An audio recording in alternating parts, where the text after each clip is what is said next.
Once upon a time, in a quiet village nestled between two hills, there lived a gardener named Elise. She was known far and wide for her incredible garden. Rows of tulips that danced like ballerinas, roses so red they looked painted, lavender that perfumed the entire street. People would come from miles away just to walk through her yard and feel the peace it brought. Elise worked every day from sunrise until sunset, tending to her flowers, pruning the hedges, feeding the birds, and whispering good morning to each plant, as if they could hear her, which, perhaps, they did.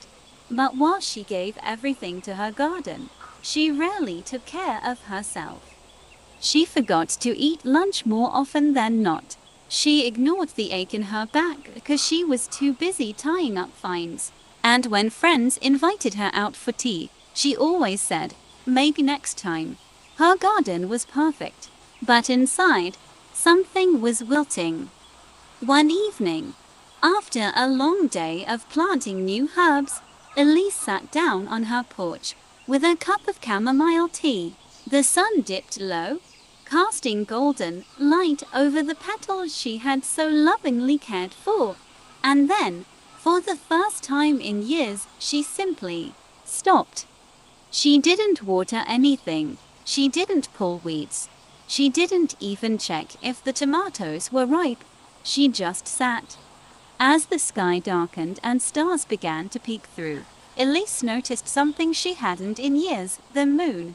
How round and soft it looked. How it lit up the world without trying. She listened to the crickets sing their lullaby. She felt the breeze brush against her skin like a gentle hand. She smelled the earth after a light rain, rich, deep, comforting. And in that moment, she realized she had been watering everything around her heart, but not her heart itself. She had forgotten how to rest, how to breathe, how to love herself the way she loved her garden. From that night on, Elise changed her routine. She still woke at dawn, still watered the flowers, still pruned the bushes. But now, after her chores were done, she'd sit under the old oak tree in the corner of her yard. She'd read a book, write in her journal, or just close her eyes and listen to the wind. And slowly, beautifully, just like her garden, her heart bloomed again, not because it needed more work, but because it finally got the rest it deserved. So let me tell you a little more about what happened after that peaceful evening on the porch. You see, the next morning, Elise woke up feeling lighter than she had in a long time. The birds outside were singing louder, or maybe she was just hearing them for the first time in years.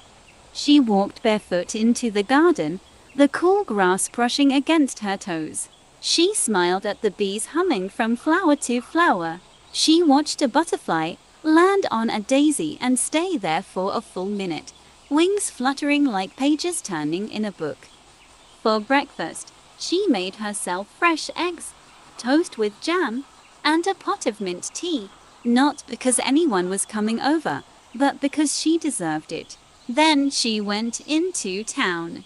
It wasn't something she did often. Usually, she only left the house for supplies or to visit the farmer's market once a week. But today felt different. Today, she wanted to see people. She passed by the bakery, where the smell of warm bread filled the air. She bought a croissant and ate it slowly on a bench outside, savoring every bite. She waved hello to the florist, who told her how much she admired her garden. She thanked him, and instead of rushing off like usual, she stayed and talked with him for 10 minutes about the best soil for lilacs. Later, she wandered into the bookstore and picked up a poetry collection she had seen before but never bought. She found a cozy chair by the window and read a few poems aloud, just to hear how they sounded in her own voice. By the time she returned home, the sun was beginning to set. She sat beneath the oak tree again, this time with her tea and her new book. A squirrel scurried past her feet and paused to look up at her curiously, and she laughed. A real laugh, one that came from somewhere deep inside her. That night, she didn't rush to bed. Instead, she lay in the grass and stared at the stars. They were beautiful, yes, but now she saw them differently. They weren't distractions from life. They weren't escapes. They were part of it. Just like the ground beneath her feet. Just like the breath in her lungs. Just like the quiet joy of being alive. And as she closed her eyes, a soft breeze whispered through the leaves, carrying with it the scent of lavender and the promise of tomorrow. Good night, Elise. Good night, dear listener. May your heart bloom just like your dreams.